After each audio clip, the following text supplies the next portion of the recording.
the future. It's dark and gross, and it smells like cigarettes. Even as the world burns, my hunger for peace still remains. You know, I like to think that me and Doug were basically on the same exact wavelength. It might just be the worst thing we've ever made.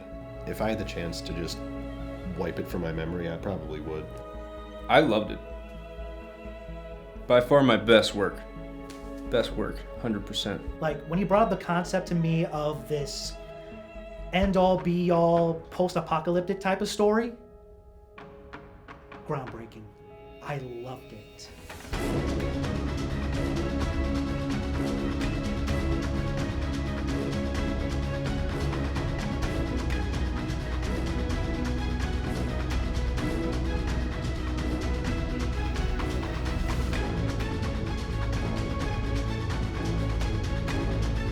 There's only one man who can save us.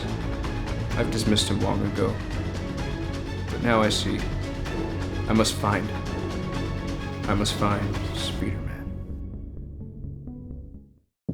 You boy, what are you doing on my mountain? These lands belong to me. He didn't really know what he was doing. Most of the time we were lucky to even have a script. I mean, 9 times out of 10 we would just show up and he would ramble on nonsense and vague outlines of what we were supposed to be doing until we just smiled and nodded. Doug Wilde here. Doug was such an out-of-the-box thinker. I mean, Doug came over to me and he asked me if I wanted to play a character in this short film. I said yes, and I played as a mugger, and of course my character was killed off. And we did the shots, and he said that he wanted it to be a one-time thing. I work with Doug Wilde and Barry, and we produce a bunch of content, mostly influenced by the series Fast. And yeah, I play the main character, Darian, and I perform a lot of stunts. Doug didn't even hesitate to kill me off in my first ever video. I think I only had 10, 15 seconds of screen time tops, and everything beyond the whole Spider-Man crap was just me doing a silly voice or being goofy. And that was okay in Richie's backyard and everything, but this was supposed to be the finale. I guess Doug was planning on ending the series or something, because he kept talking about this like it was supposed to be some grand climax to everything. And I kept asking him for months if we could do something, I don't know, a little more dramatic, I guess. See, the concept of this was just so simple. Spider-Man was a very quick and fast character, but Doug, he did not know what to do with the character going forward. But one day I did come over to him and talk to him, and we discussed, and we decided to basically create this expansive world filled with these colorful characters to basically interact with Spider-Man and at some point clash with one another. I fell at least 3 times that day.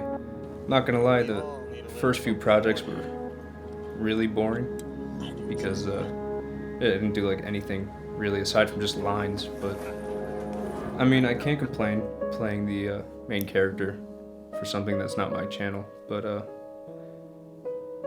overall it's pretty cool. You know, my master isn't very fond of Spider-Man. I'm 99% sure that Doug was trying to kill Richie off that day. Originally, that wasn't the plan at all. We were just gonna go up, I'd say a few lines.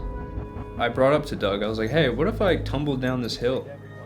And Doug was like, I love that, you should tumble down this hill. So I was like, okay, full send. I'm gonna just,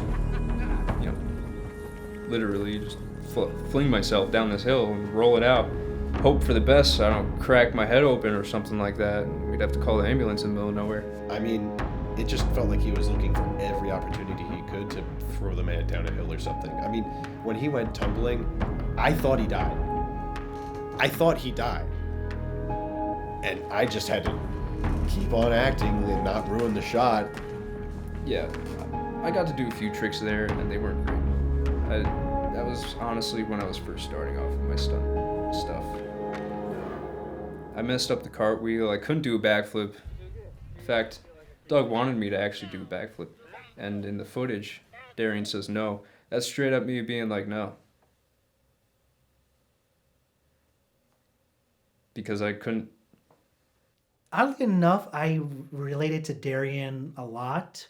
I mean, sure, yes, he was disposable, but you know, there's like a sense of humanity to him. I mean, like he doesn't have any powers like Spider-Man does, and he's not as crazy and like powerful as Melvin, but he has his uses.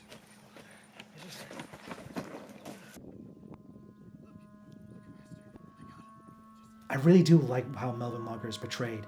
I really do like how Doug basically made Melvin Mugger as this force of evil. Doug specifically came to me with this job in hand to play as this character Melvin Mugger, this chaotic and weary-eyed type of character, no holds bars. I mean, look at it like this. Basically, actors are made to be tools when it comes to filmmaking. Tools are made to basically fix problems. Tools are actors, and actors are tools. And I'm more than happy to be a tool. Your hero has been dead for centuries. He's gone. We get him. We can stop it all before it happens. Shut up!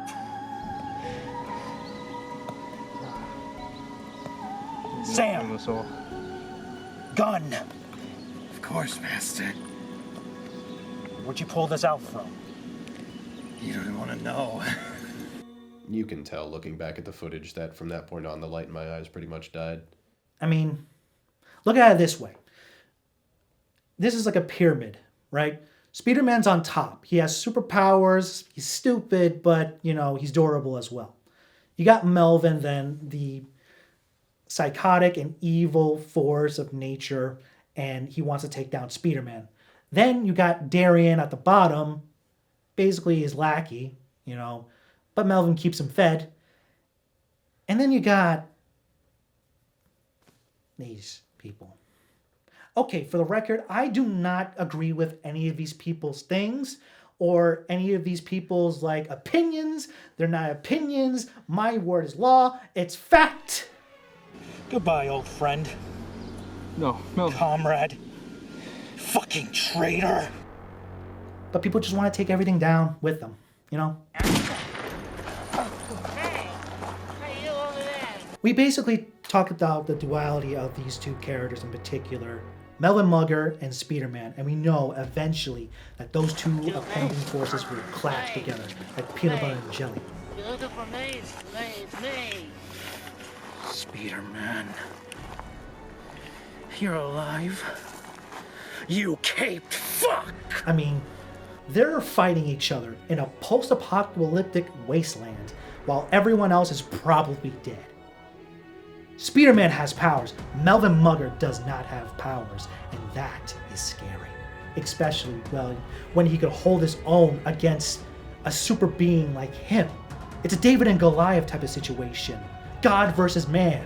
I think he's just so enveloped in these characters that he's created in his mind that whatever happened to him out there just got him stuck in this mindset, and he can't get out. There'll still be content, so, you know, nothing to worry about. That's why we got Barry. You know, I still think to this day that Marvel and DC are still trying to catch up with us. You know what? Good thing you're not dead, because I get to kill you myself. Originally, this was supposed to be a 3-part epic conclusion to the Spider-Man saga. I'm not going to tell you what happened, but I'm going to tell you this. That breastfeeding alien, you bet he was going to come back. I made a vow that day to myself and to my loved ones that I would never, ever be in another Spider-Man video ever again. Pain's not good. I'm not a masochist, but I do like to seem like I'm in pain. Hey Barry, can we take that out? It didn't seem right. The project was scrapped. And Doug just basically, he disappeared. No text, no nothing. He was just gone. I mean, this was supposed to be our big break. I wonder where he is right now.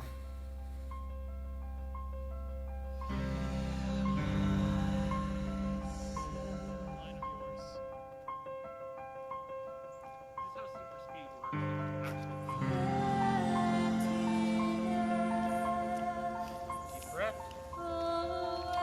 Goggles back on. Hey, stop that! Stop right there!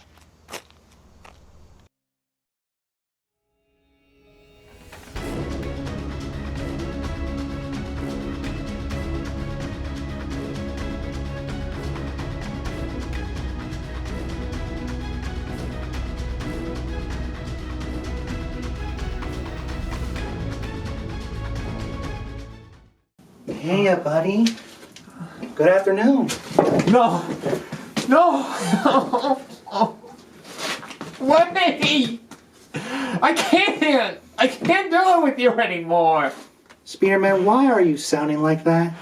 Barry! It's me! I said I'm talking to Speederman now. I'm sorry.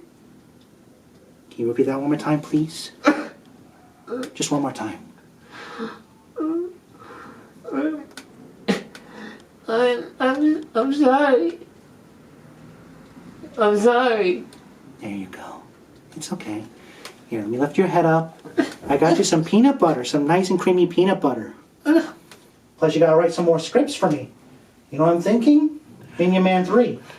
Just gonna adjust your goggles. And lift your mask up, okay? Don't bite me like last time, or otherwise you get the cattle prod.